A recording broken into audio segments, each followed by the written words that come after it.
na terra. Muito obrigado a Deus, em nome de Jesus, amém.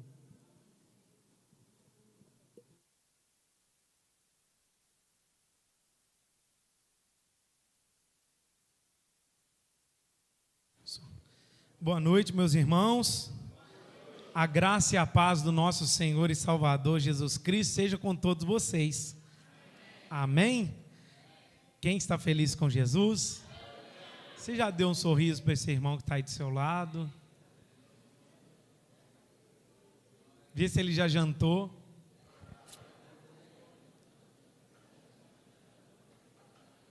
Você está, como o diácono Hélio abriu o culto, você está no melhor lugar do mundo, meu irmão.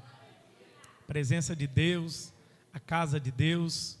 Aqui nós encontramos abrigo, estamos seguros, não pela nossa força, mas pela graça de Deus.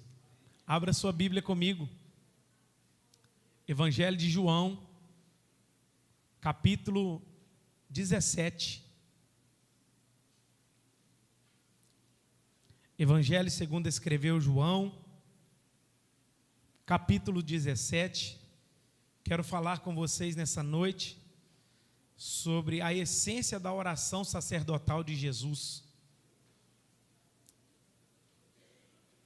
A essência da oração sacerdotal de Jesus. João capítulo 17, todos encontraram? Amém, amém ou não amém? Amém? Diz assim a palavra de Deus: tendo Jesus falado essas coisas, levantou os olhos ao céu e disse: Pai, é chegada a hora, glorifica o teu Filho, para que o teu Filho te glorifique a ti. Assim como lhe conferiste autoridade sobre toda a carne, a fim de que ele conceda a vida eterna a todos que lhe deste, e a vida eterna é esta, que te conheçam a ti, o único Deus verdadeiro, e a Jesus Cristo, a quem enviaste. Eu te glorifiquei na terra, consumando a obra que me confiaste para fazer. E agora, glorifica-me, ó Pai, contigo mesmo, com a glória que eu tive junto de ti, antes que houvesse mundo. Manifestei o teu nome aos homens, que me deste do mundo, eram teus, tu nos confiaste, e eles têm guardado a tua palavra. Verso 7, agora eles reconhecem que todas as coisas que me têm dado provêm de ti, porque eu lhes tenho transmitido as palavras que me deste, e eles as receberam, e verdadeiramente conheceram que saí de ti, e creram que tu me enviaste. É por eles que eu rogo, não rogo pelo mundo, mas por aqueles que me deste, porque são teus. Ora, todas as minhas coisas são tuas, e as tuas coisas são minhas, e neles eu sou glorificado. Verso 11, já não estou no mundo, mas eles continuam no mundo, ao passo que eu vou para junto de ti. Pai Santo, guarda-os em teu nome, que me deste, para que eles sejam um, assim como nós. Quando eu estava com eles, guardava no teu nome, que me deste, protegi-os, e nenhum deles se perdeu, exceto o filho da perdição, para que se cumprisse a escritura. Mas agora vou para junto de ti, e isto falo no mundo, para que eles tenham o meu gozo completo em si mesmos. Eu lhes tenho dado a tua palavra, e o mundo os odiou, porque eles não são do mundo, como também eu não sou. Verso 15, não peço que os tires do mundo, e sim que os guardes do mal. Eles não são do mundo, como também eu não sou. Santifica-os na verdade, a tua palavra é a verdade. Assim como tu me enviaste ao mundo, também eu os enviei ao mundo, e a favor deles eu me santifico a mim mesmo, para que eles também sejam santificados na verdade. Verso 20, não rogo somente por estes, mas também por aqueles que vierem a crer em mim, por intermédio da sua palavra. Verso 21, a fim de que todos sejam um, e como és tu, ó Pai, em mim, e eu em ti, também que eles sejam em nós, para que o mundo creia que tu me enviaste, e eu lhes tenho transmitido a glória que me tens dado, para que sejam um, como nós o somos, eu neles, tu em mim, a fim de que sejam aperfeiçoados na unidade, para que o mundo conheça que tu me enviaste e o amaste, como também amaste a mim. Verso 24. Pai, a minha vontade é que onde eu estou, estejam também comigo os que me deste, para que vejam a minha glória que me conferiste, porque me amaste antes da fundação do mundo. Pai justo, o mundo não te conheceu, eu porém te conheci, e também estes compreenderam que tu me enviaste. Verso 26, eu lhes fiz conhecer o teu nome, e ainda o farei conhecer, a fim de que o amor com que me amaste esteja neles, e eu neles esteja. Pai, obrigado pela tua palavra. Ela foi lida nessa noite, e eu peço ao Senhor que me conceda graça, sabedoria, a transmitir aquilo que aqui está contido para os meus irmãos. Deus, fala conosco por intermédio da tua palavra, que as nossas mentes, os nossos corações sejam levados cativos a ti, em obediência ao Senhor, para que possamos ter uma mente voltada para o teu evangelho, aquela mente que ainda está obscura, presa. Liberta, Pai. Traga, Senhor, a luz do teu evangelho, a luz de Jesus Cristo, a luz do Senhor, que possamos sair daqui, Pai, transformados, não pelo poder da palavra do Marcel, mas pela palavra do Senhor. Nós rogamos as tuas misericórdias, em nome de Jesus. Amém. Como diz o meu querido Josimar, quem não leu Bíblia já pagou a cota hoje. Um capítulo inteiro. E olha que interessante. Eu comecei a leitura 8:08. E eu terminei a leitura 8:13. Em 5 minutos você lê um capítulo da Bíblia. A gente não lê às vezes, não é por falta de tempo. É por falta de apetite. É por falta de sede e fome de conhecer o Senhor. Não tem desculpa. Meus irmãos, eu quero falar nessa noite com vocês acerca da essência da oração sacerdotal de Jesus Cristo. Jesus, no capítulo 16, um capítulo antes, ele fala com os seus discípulos acerca do Pai. E ele também fala acerca do Espírito Santo, que seria enviado para aqueles que creram no Evangelho de Jesus Cristo. Ele ministra aos homens, ele traz as verdades do coração do Pai para o coração dos seus discípulos. No capítulo 17, Jesus se coloca de joelhos para orar em favor deles.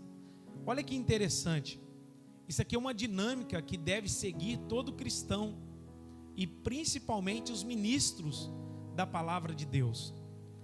Falamos aos homens, mas também oramos pelos homens.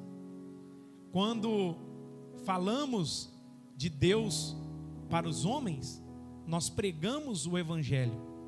Mas quando nós oramos, nós falamos para Deus acerca dos homens. E Jesus nos ensina isso de uma forma muito linda, porque a nossa vida deve haver esse paralelo: falar de Deus para os homens e falar dos homens para Deus. Ou você prega e também ora. E Jesus, ele vai fazer essa magnífica oração. Talvez ela pode ser considerada a oração mais linda, magnífica, extraordinária das Escrituras Sagradas. Observamos dentro da palavra de Deus muitas orações maravilhosas, como a oração de Salomão, por exemplo, que pediu ao Senhor sabedoria e Deus lhe concedeu. Observamos muitas orações dentro da palavra de Deus, como a oração de Jabes, que nasceu com um nome, e ali Deus mudou a sua sorte, Deus mudou a sua história por intermédio da sua oração. E a gente observa dentro da palavra de Deus que existem muitas orações, Mas esta oração do Evangelho de João, no capítulo 17, é uma oração onde nós precisamos trazer para a nossa vida esses ensinamentos. E algo precioso que nós podemos aprender com a oração sacerdotal de Jesus é que ele em nenhum momento ora por bênçãos. Eu fiz questão de lermos o capítulo inteiro, que em nenhum momento Jesus ora por prosperidade. Jesus em nenhum momento nesse capítulo inteiro de oração que ele dedica à oração ao Pai, ele ora para o sucesso dos seus discípulos. Ele não ora para que os seus discípulos viessem a ter bênçãos físicas. Ele não ora para que os seus discípulos viessem a prosperar fisicamente. Ele não ora para que os seus discípulos pudessem evitar de sofrer algumas situações. Muito pelo contrário. A oração de Jesus é magnífica nesse capítulo, porque ela é totalmente espiritual. E nós, como carnais que somos, muitas das vezes dobramos os nossos joelhos, e a primeira oração que fazemos ao chegar na igreja talvez é: Deus, eu quero te pedir, me abençoa, me dá, faz em mim, opera em mim, porque nós queremos as coisas. Mas a oração que engrandece o nome do Senhor, é a oração que está no coração de Deus, ela contém 4 etapas, e essa oração de Jesus, ela também contém essas 4 etapas. Se nós formos olhar o capítulo inteiro, esse capítulo 17 do Evangelho de João, ela é dividida em 4 áreas, 4 áreas da oração de Jesus. Quais são elas, pastor? A primeira parte, Jesus ora por salvação. Jesus fala com Deus acerca de salvação. Isso vai do capítulo 1, do versículo 1 ao versículo 5. Depois Jesus, ele ora por segurança. Isso vai do versículo 6 ao versículo 14. Depois Jesus ora por santidade. Isso vai do versículo 15 ao versículo 20. E depois Jesus ora por unidade.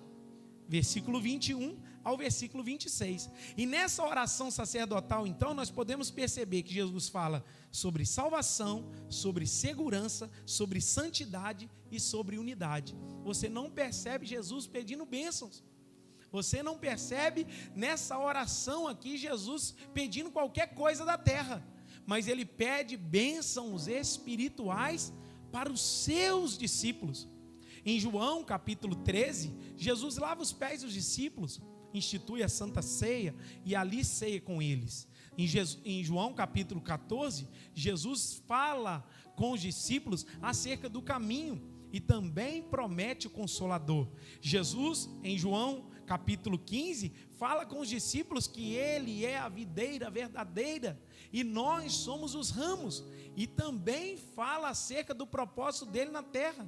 João capítulo 16, ele fala da missão do Consolador. E João capítulo 17, a última oração de Jesus sobre a terra, ele vai sabendo que ele, no próximo talvez capítulo, poderíamos dizer assim, ele estaria enfrentando a maior batalha da sua existência aqui. Ele iria para o Getsêmani, ele iria ser levado pelos homens, ele iria padecer na mão das pessoas. Ele faz essa oração, e essa oração tem muito para nos ensinar.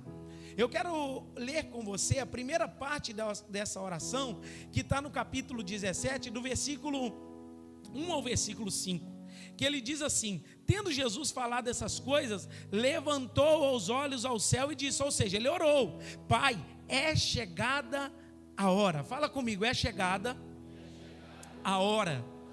Talvez em outros textos bíblicos você percebe que Jesus, ele, até naquele texto de João capítulo 2, no Caná da Galileia, quando Maria chega para ele e diz: filho, faz aí um milagre. Aí ele responde para ela assim: mulher, o que tenho eu contigo? Não é chegada a minha hora. Em outros textos, Jesus ele fala acerca disso: não é chegada a minha hora. Quando eles quiseram pegar Jesus para proclamarem ele rei, ele sai no meio da multidão, porque ainda não é chegada a hora. Mas nessa oração ele está dizendo: está chegando a hora.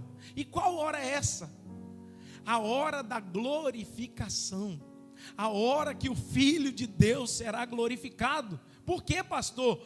Morrendo, padecendo, carregando a cruz e sofrendo? Sim, Jesus glorificou o Pai, carregando a cruz, tomando cuspida, sendo crucificado seminu, e Ele foi levar a nossa cruz. Mas o Gólgota é o palco da glorificação de Deus, aonde Jesus morre, e ali, naquele extraordinário palco, Jesus estabelece a glória de Deus. Que glória que é essa? A morte de Jesus Cristo, levando sobre Ele todo o nosso pecado, toda a nossa enfermidade, toda a nossa dor, tudo aquilo que tínhamos, tudo aquilo que vivenciaríamos, Ele carregou sobre si, Ele levou sobre si, e naquele mesmo palco, o nome de Deus foi glorificado. Por quê, pastor?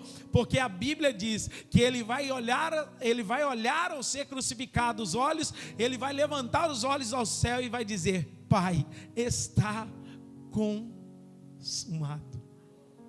Meus irmãos, é lindo ver a glorificação do Filho. Quando Jesus ele morre na cruz do Calvário, Ele cumpre o propósito de Deus para a sua vida. Quando Jesus ele morre na cruz do Calvário, agora Ele está pedindo uma glorificação do Pai, para que o Filho viesse a glorificar a ti. Ele está dizendo no verso 1, é chegada a hora, glorifica o teu Filho, para que o teu Filho glorifique a ti. Ele está dizendo assim: eu cumpri o propósito, eu vim fazer o que o Senhor mandou, eu estou caminhando para a cruz de Cristo, e agora eu vou glorificar o nome do Senhor, e o teu Filho será glorificado. Com a morte? Não, com a ressurreição. Com a ressurreição de Cristo, com a vida de Cristo, o nome de Jesus foi glorificado. Olha o verso 3. A vida eterna é essa: que te conheçam a ti como o único Deus verdadeiro, e a Jesus Cristo a quem enviaste. Ele vai dizer que a glorificação são os homens conhecerem a vida eterna. Qual é a vida eterna? Todos os homens conhecerem o Filho de Deus como verdadeiro, que Ele foi enviado, nascido de mulher, nascido de uma virgem, e Ele veio na terra cumprir esse propósito. A vida eterna é essa: que todos venham crer no Filho de Deus como Filho de Deus verdadeiro, e que o Senhor o enviou. A glória de Deus está nisso, em Cristo padecer na cruz e morrer em nosso lugar, e ali nos salvar. A glorificação está em Cristo Jesus, aonde Ele morre para morrer a nossa morte, porque eu e você éramos para padecer naquela cruz. A cruz era minha e sua. Isso tem que ser motivo de alegria, isso tem que ser motivo de regozijo, isso tem que ser motivo de exultação em nossa alma. Porque se a glória de Deus não mexe comigo, com você, nós estamos vivenciando um evangelho carnal, nós estamos vivendo um evangelho humano, nós estamos vivendo um evangelho baseado somente nas coisas dessa terra. E quando se fala na glorificação de Deus, meus irmãos, por intermédio daquilo que Cristo fez na cruz do Calvário, Ele cumpriu o propósito eterno de Deus. E Ele fala de salvação, porque a vida eterna é essa: que te conheçam a ti como o único Deus verdadeiro, e o teu Filho como aquele que o Senhor enviou. Olha o verso 4: eu te glorifiquei na terra, consumando a obra que me confiaste a fazer.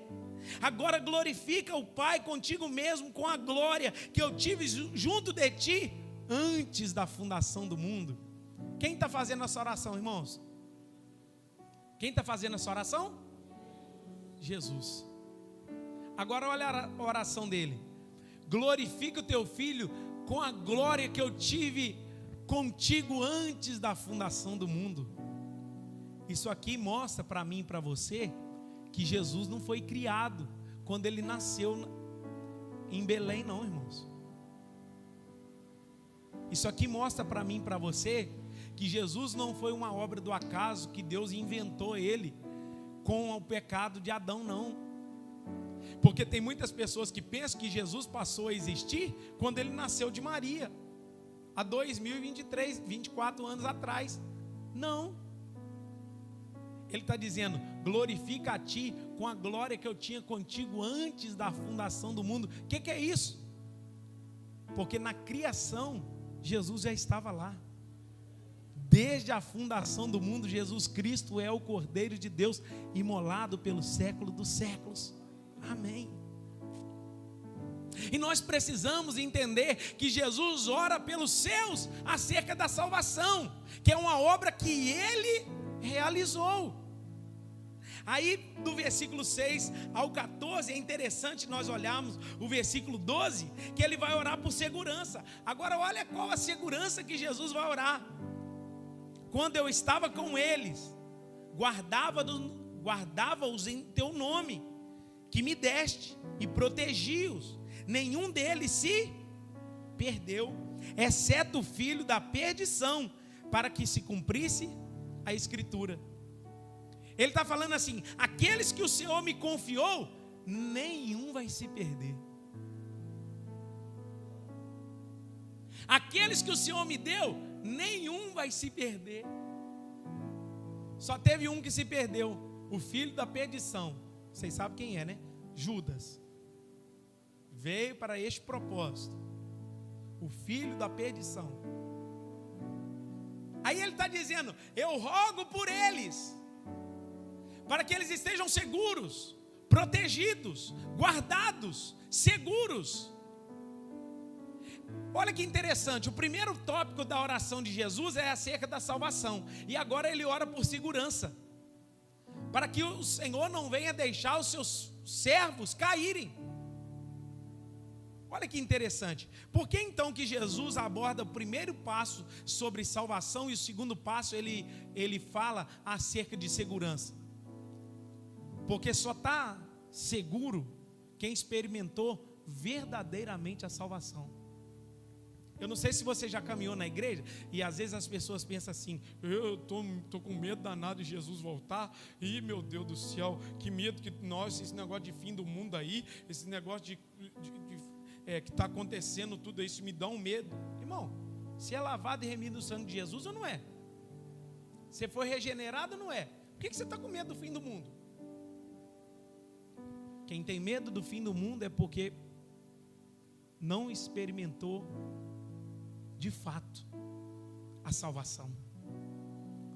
Porque quem tem a salvação de Deus, ele não vive de qualquer jeito, ele não vive de qualquer maneira. Ele está seguro, porque Cristo conquistou a sua salvação. Quando nós falamos acerca de salvação, eu entendo que não é uma obra do Marcel, porque eu não posso assegurar que eu estou salvo. Mas quando eu olho para Cristo, eu sei que Ele assegura que eu sou salvo. E quando eu olho para Cristo, eu sei que eu posso estar seguro. E eu quero trazer algo para você: a sua salvação não está baseada nas suas obras. A sua salvação não está baseada nos seus méritos. A sua salvação não está baseada naquilo que você fez, e quanto tempo de caminhada você tem, e quanto tempo de batizado você fez, e quantas pessoas você ajuda por fora da igreja, e quanto de esmola você dá, e quanto de dízimos você dá. A sua salvação não está em nada daquilo que você realiza, mas naquilo que Cristo realizou, naquilo que Cristo fez. Cristo nos dá segurança da salvação, porque Ele ora: protegi, guardei, para que os livre do mal. Cutuca nesse irmão, vocês estão meio calados, fala com ele assim: pode ficar tranquilo, sua salvação não está nas suas mãos, está na mão de Jesus. Fala com esse irmão aí: está nas mãos de Jesus. Se tiver nas suas mãos você vai perder, mas se tiver na mão de Jesus, está garantido. Pode adorar Jesus nessa noite? Se tiver na nossa mão, nós vamos perder, gente. Nós vamos abrir mão dela. Te dá uma tartaruga para você cuidar, você perde ela.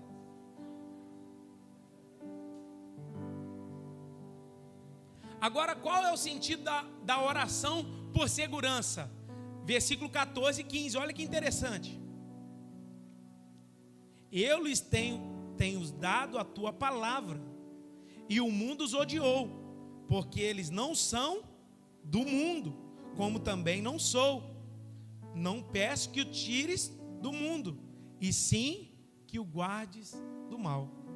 Esses versículo 14 e versículo 15 vai nos ensinar que Jesus está orando por duas coisas: para que nos guarde desse mundo e nos livre do mal. Então a oração de Jesus aqui é pela nossa segurança, sabendo que a segurança da nossa salvação não está nas nossas mãos, a segurança da nossa salvação não está naquilo que possuímos, a segurança da salvação não está naquilo que realizamos, a segurança da nossa salvação não está naquilo que fazemos, a segurança da salvação está na obra de Cristo.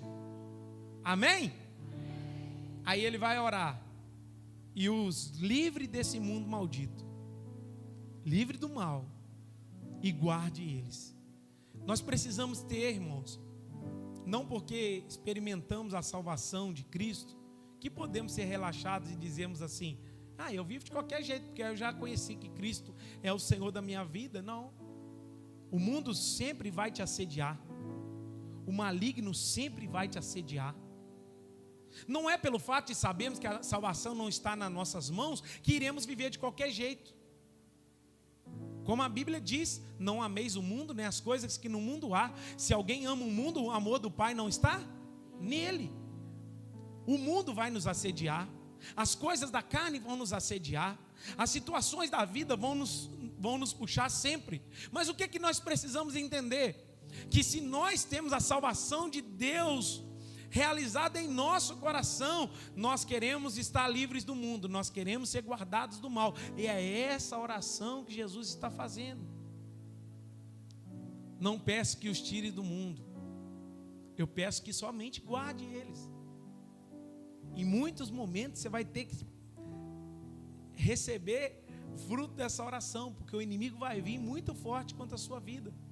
Os livre do mal, o pecado vai vir, situações desse mundo vão te assediar, o pecado vai bater na sua porta, situações vão tentar te corromper, o seu caráter moral, o seu caráter espiritual, tentar vender a sua vida. É o mundo te assediando, o mundo que nos assedia. A Bíblia fala que o mundo nos assedia. O carnaval está vindo aí, e a festa da carne, e essas coisas boas que são prazerosas, a carne, o mundo nos assedia. Mas o que nos traz segurança é saber que a obra de Cristo, ela foi completa em Deus. Do verso 16, do verso 15 ao verso 20, Jesus ele vai orar pelos seus discípulos, pela santificação. Jesus está interessado na nossa santificação. Primeiro ele fala de salvação, depois ele fala da segurança da salvação, e agora ele fala da santificação. Olha o versículo 17. Santifica-os na... Vocês não estão aí não. Santifica-os na... A tua palavra é a... Moody escreveu assim na capa da sua Bíblia. Olha que interessante essa frase, depois você coloca lá: este livro afastará você do pecado, mas saiba que o pecado afastará você desse livro.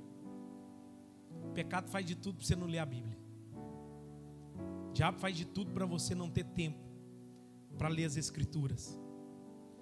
Por intermédio de que somos santificados? Palavra.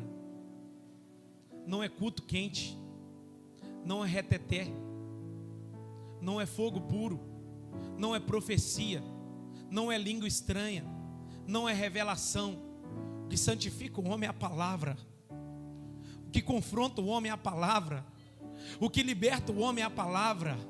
O que faz o homem se achegar a Deus e ser transformado todos os dias é a palavra. Sabe por que o diabo está fazendo de tudo para você não ter acesso à palavra? Porque sabe que conhecereis a verdade e ela vos libertará. Quanto mais próximo da palavra, quanto mais você lê a Bíblia, mais ela lê a sua vida. Quanto mais você medita nas Escrituras, mais no seu interior começa a ficar mudado. Então, meu irmão, nós somos santificados não porque estamos aqui nessa noite. Nós não somos santificados porque participando das orações. Nós não somos santificados porque eu vou na igreja, tomo ceia. Nós somos santificados porque a palavra nos santifica, a palavra nos restaura, a palavra nos liberta. Deixa eu ver, quem tem a Bíblia nas mãos aí? Levanta, é a palavra, é pelo poder da palavra, é a palavra de Deus.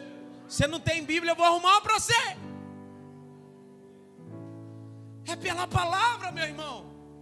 E às vezes a gente confunde as coisas. A gente acha que a gente ir lá, a gente fazer lá, e a gente ouve um bom sermão aqui no domingo, fica uma semana inteira sem ler as Escrituras. Você acha que você aguenta essa pressão? Você acha que você realmente vai conseguir suportar quando o diabo, as situações desse mundo virem contra a sua vida? O que te mantém de pé é a palavra de Deus. Por isso que Jesus está dizendo: santifica-os na verdade, a tua palavra é a verdade. Se aproxime da palavra de Deus, leia as Escrituras, medite na lei do Senhor de dia e de noite, e você será plantado como uma árvore junto a ribeiro de água, que no devido tempo dá o seu fruto, e tudo que você faz prosperará.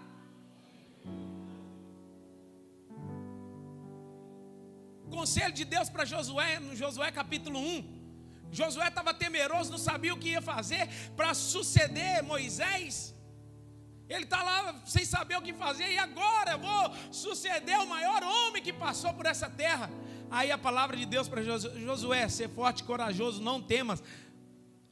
Mas eu tenho uma palavra para você: medita na lei de dia e de noite, de dia e de noite, e você vai ter sucesso em tudo que fizer.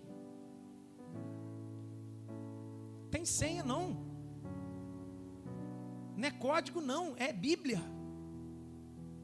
é ler, é meditar, é deixar ela confrontar você. Hoje tivemos a escola dominical aqui, irmãos. Como eu sinto falta dos irmãos da escola dominical. Eu olho para a igreja, hoje nós estudamos as obras da carne. Quantos cristãos nas obras da carne, presos nas obras da carne? Vem, meu filho, para você aprender.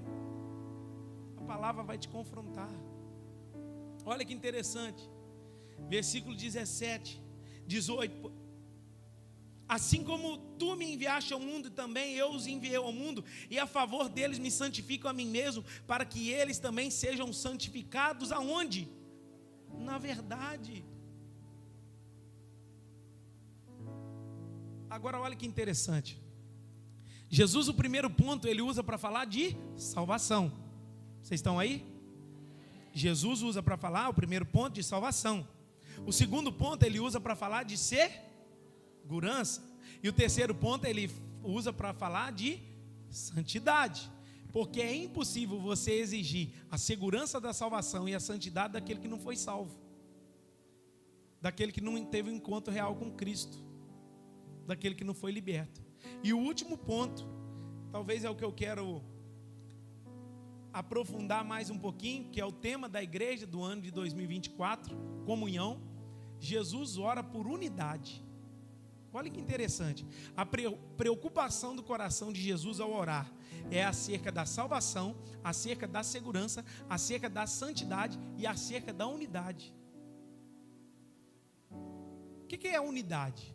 Olha o versículo 21, olha a oração de Jesus: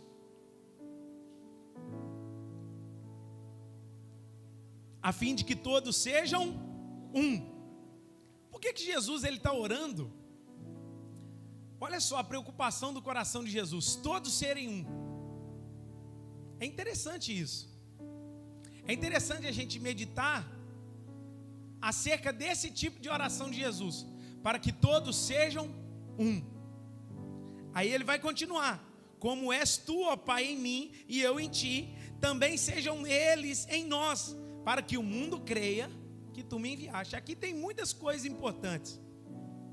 Mas do que não é que Jesus está orando aqui? Porque às vezes a gente confunde também.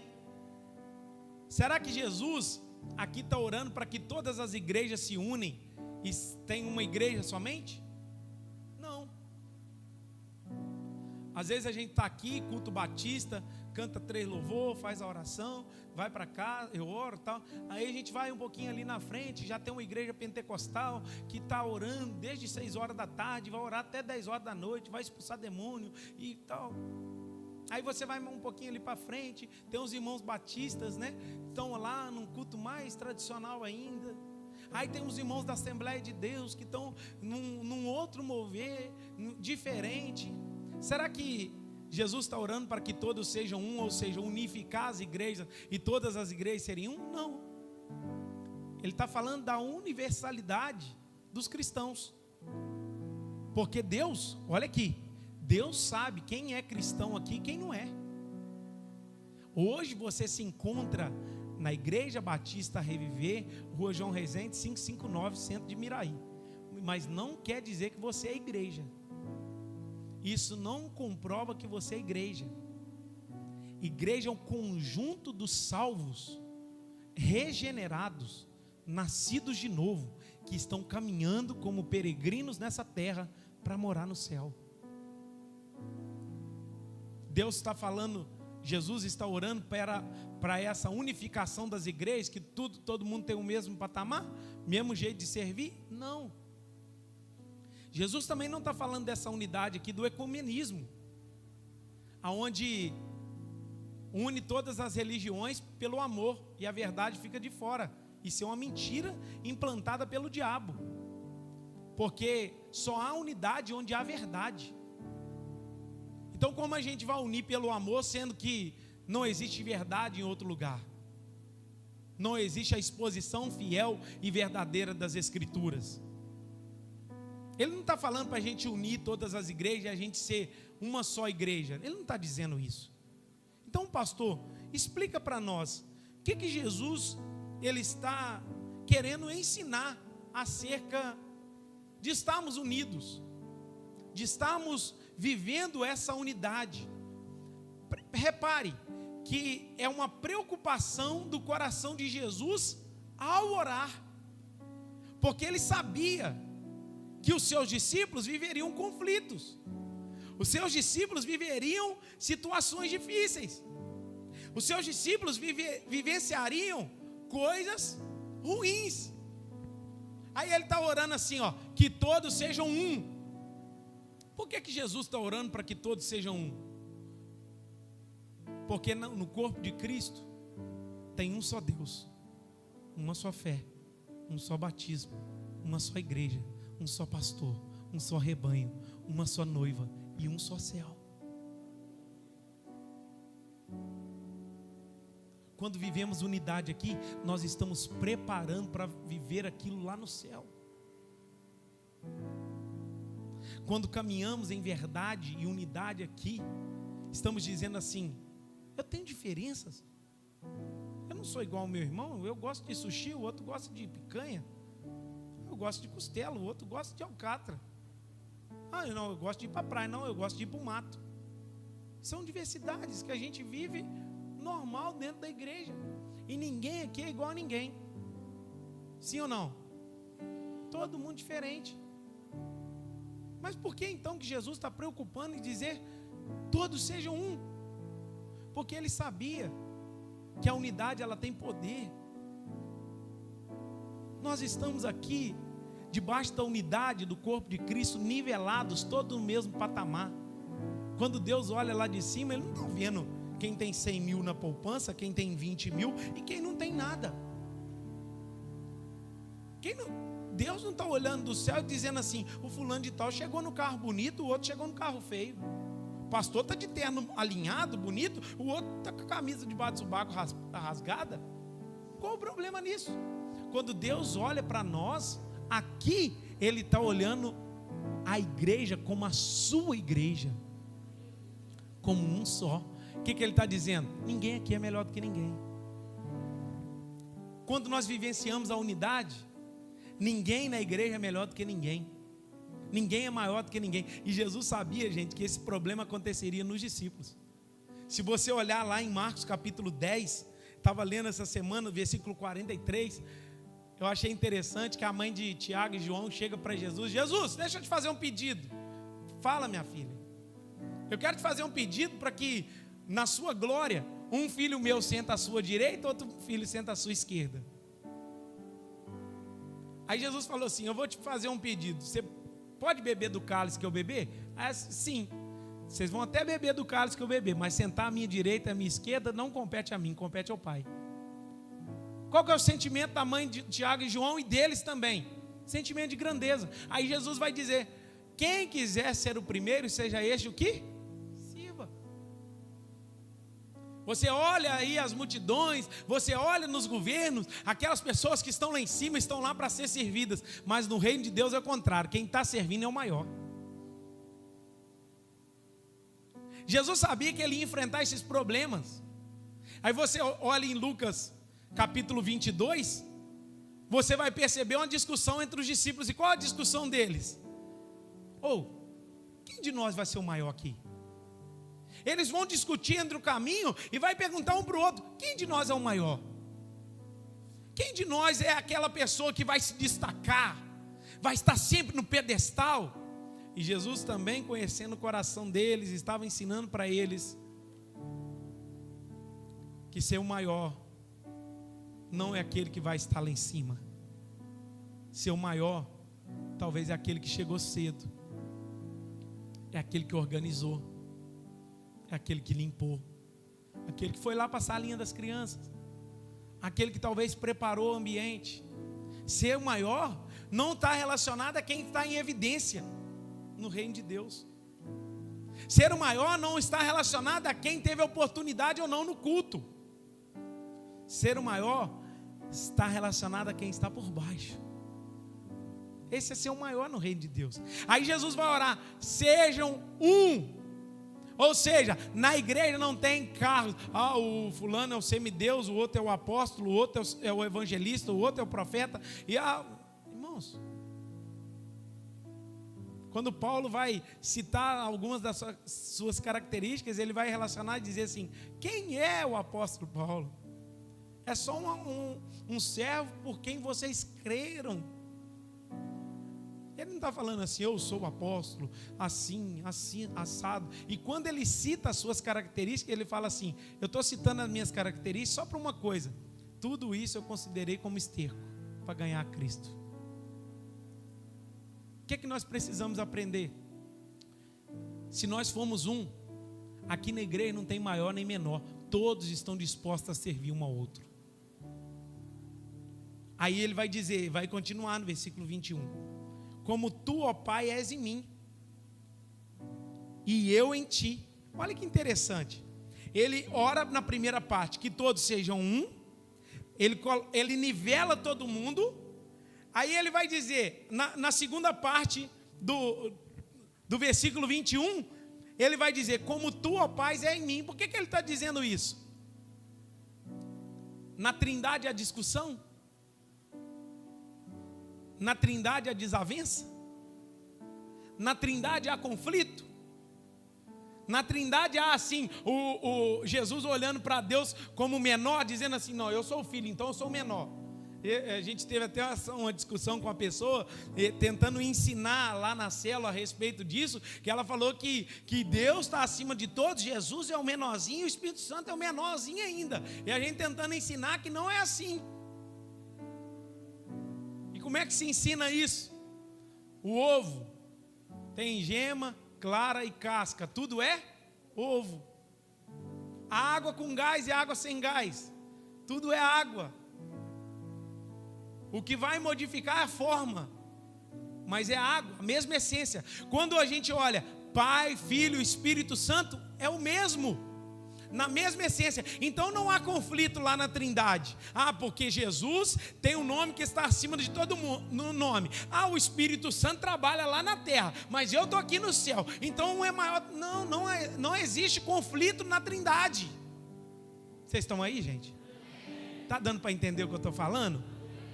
Aí ele está dizendo: como na Trindade não existe conflito, eu quero que eles também sejam um. Por quê? Quando, irmãos, Jesus olha para os seus discípulos, ele olha com a intenção no coração de dizer assim, ó, como a Trindade é ajustada, a igreja também precisa ser. E como é que a gente resolve isso? Sendo servos um dos outros em amor, vivendo em unidade, vivendo em comunhão. Irmãos, se você pegar e quiser resolver todos os seus problemas na igreja, você precisa aderir a algo para o seu cristianismo. O quê? Pensar que o seu irmão é sempre maior e melhor do que você. Vai resolver grande parte dos problemas. Não, eu estou aqui para te servir, eu estou aqui para te honrar, eu estou aqui para te abençoar, eu estou aqui para ser uma bênção na sua vida. Só que o grande problema é que a gente quer ser evidenciado, a gente quer aparecer. As pessoas olham para nós e a gente acha assim, não, pelo fato de eu fazer isso, fazer aquilo. Não.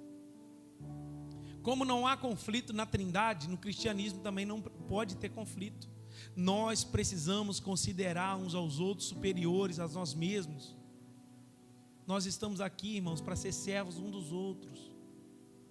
Nós vamos preparar para o retiro agora. E é maravilhoso essa preparação, a igreja envolve. Mas é fácil chegar no retiro com tudo prontinho, pôr a sua bagagem lá e reclamar que a comida está demorando. Difícil é vir junto e ajudar a organizar. Porque a fila do banheiro é assim. Porque ciclano fez isso de noite. O ciclano roncou à noite. Irmãos, se nós estamos indo para o retiro querendo conforto, é melhor você alugar um hotel lá em Muriaé. Acaba o culto, vai lá, dorme em Muriaé e volta. Mas quando a gente vai para o retiro, a gente vai para ser servo um do outro, a gente vai para abençoar um ao outro, a gente vai para estar perto um do outro, a gente vai para viver uma comunhão plena, a gente vai para amar um ao outro. E é esse lugar, né, Geraldo, que é maravilhoso ficar dentro da casa, coisa gostosa, vivendo essa comunhão. Aí ele vai dizer assim, que todos sejam um como tu, ó Pai, és em mim. Aí ele vai dizer, para que o mundo creia que tu me enviaste. Por que Jesus está orando pela evangelização agora? O mundo creia, porque através da unidade, as pessoas lá de fora vão olhar e vai dizer, aquela igreja é unida, eu quero fazer parte daquele povo. Aquele povo vive verdadeiramente o evangelho da união.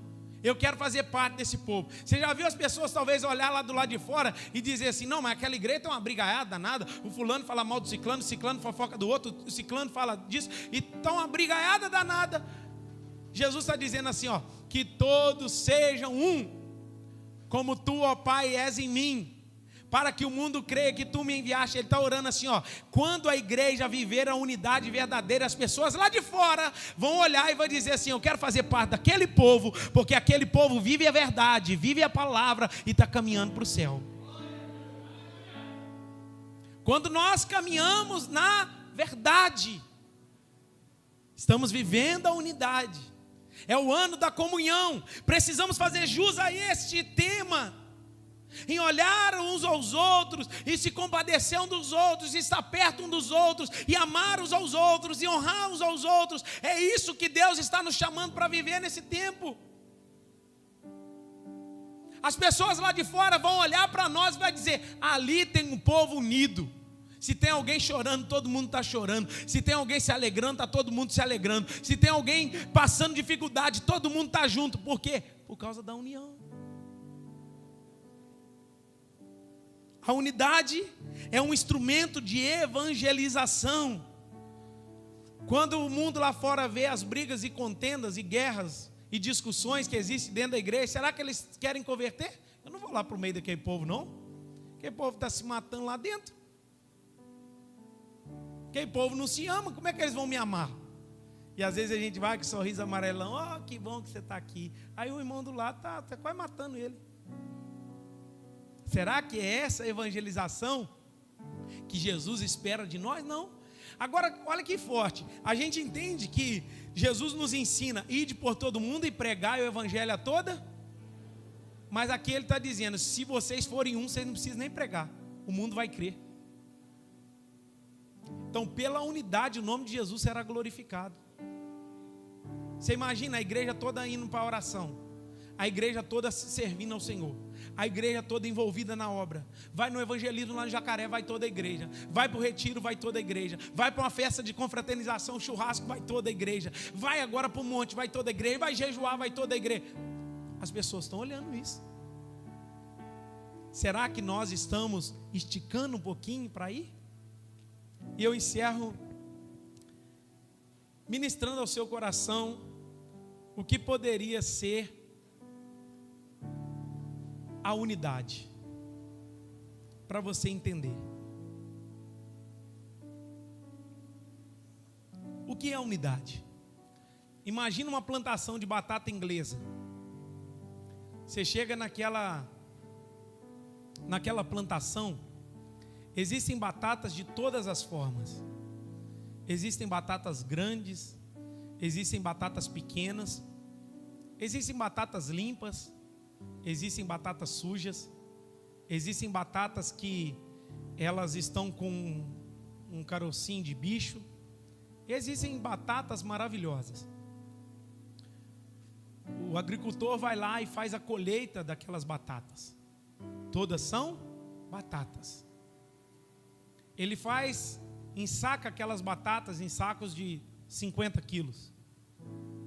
Elas estão ali juntas, as sujas, as limpas, as grandes e as pequenas. Imagina que essas batatas tivessem pensamento, ou essas batatas começassem a falar umas com as outras. Talvez elas iriam dizer: eu sou limpa, você é suja. Eu estou com um pouquinho de bicho, você não tem. Eu sou grande, você é pequena. Então aquelas batatas olham uns pelas outras, e ali elas estão naquele saco de 50 quilos, e ela chega no hortifruti, é colocada na bancada, todas aquelas batatas, a suja, a limpa, a grande, a pequena, a que tem bicho, a que não tem. Certamente um dia a gente vai lá olhar aquelas batatas e a gente escolhe as mais bonitas. E talvez tem gente aqui que gosta só mais das batatas maiores, vai lá e pega as maiores. Aí outras gostam das batatas menores e pega só as menores. O que é isso? Elas são batatas. Só que você vai chegar em casa e vai cortar essas batatas. Elas continuam, cada um no seu lugar, sendo batatas. Você joga na panela com elas cortadas e ferve ela bastante.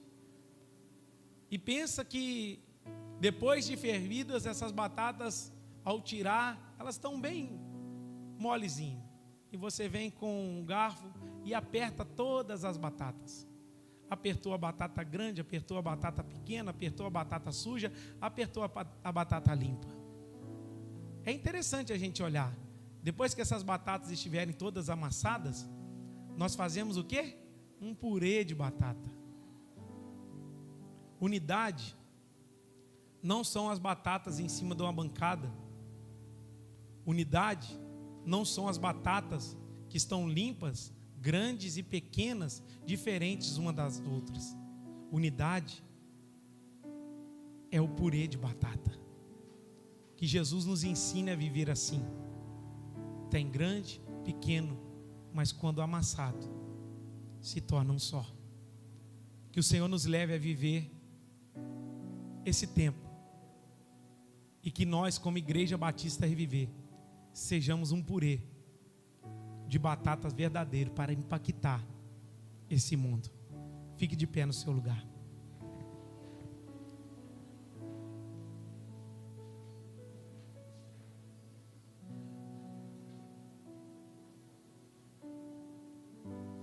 Aleluia, Jesus.